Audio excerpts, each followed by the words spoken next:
There is a phone in your hand, and you already know how it feels before it even rings. Your shoulders climb toward your ears. Your breath goes shallow and careful. You rehearse the first sentence twice before you say hello, because with her, the wrong word can change the weather of a whole week. So let this letter say the thing no one in your family has ever said out loud. It was never your job to manage her. You were a child, somewhere far back, before you were old enough to know you were doing it. You learned to read a room the way other children learn to read books. You could tell from the sound of a key in the door which mother was coming home. You knew the difference between the silence that would pass and the silence that would break something. You got good at it. You had to. A little girl in a house without weather reports learns to watch the sky herself. And here is the cost no one added up. You became an expert in her, and a stranger to yourself. You still do it. You are grown now, with your own door and your own key, and you still brace before you call her. You still scan her voice in the first 3 seconds for what kind of day it will be. You still leave those conversations tired in a way that sleep does not fix, running the tape back, asking what you could have said differently, softer, better, as if there is a right combination, as if the lock is just waiting for you to finally find the correct knock. Hear this, because it is the truth you have been circling for years and flinching away from. A locked door is not opened by a better knock. You have spent your life auditing yourself for a warmth she may not have to give. You made yourself smaller so you would not take up too much of her. You made yourself brighter so you might be the reason she smiled. You achieved things and brought them home like offerings, hoping this would be the one that landed, the one that made her look at you the way you needed to be looked at. And when it did not land, you did not blame the offering. You blamed yourself. You always blame yourself. That is the oldest habit you have, and it did not stay in her house.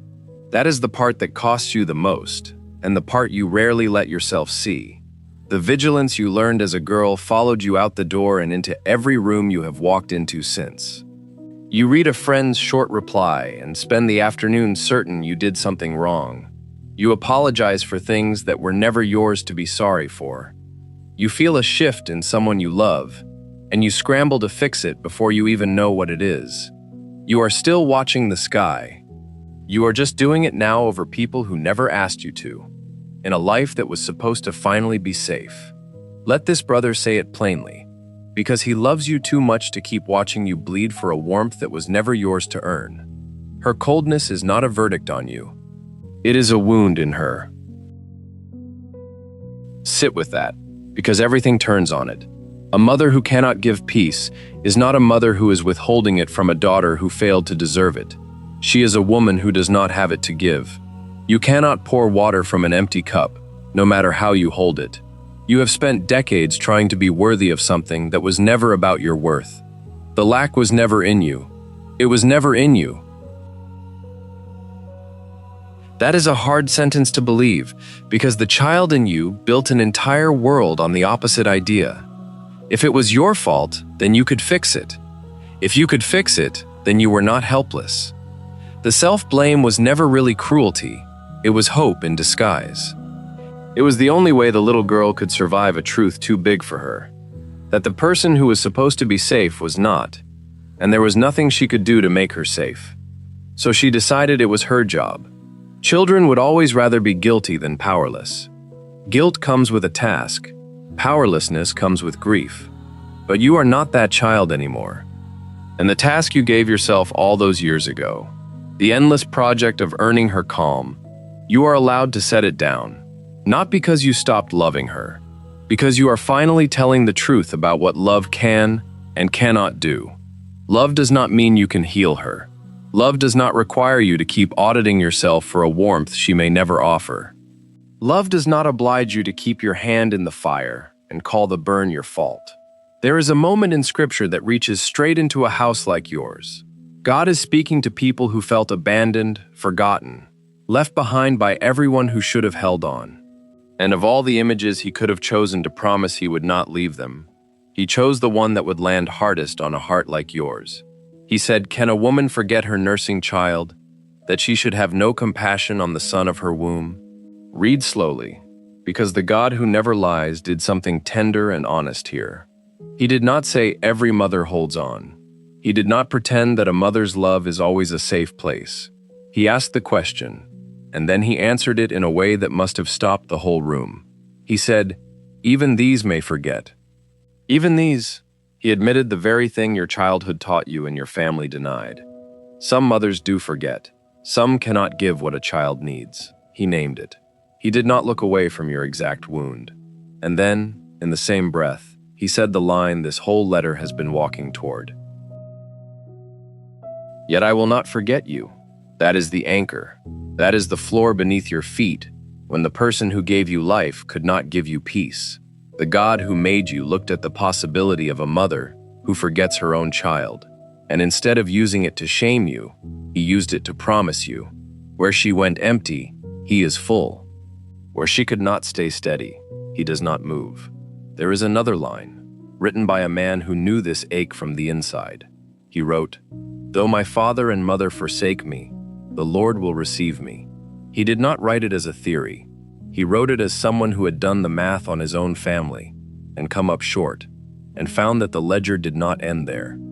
There was a receiving that did not depend on being chosen first at home. You have been trying to draw peace from a well that ran dry before you were born. And the ache you feel is real, and this letter will not insult it by rushing you past it. The grief of a mother who could not make you safe is a specific grief. It does not get the casseroles and the sympathy cards.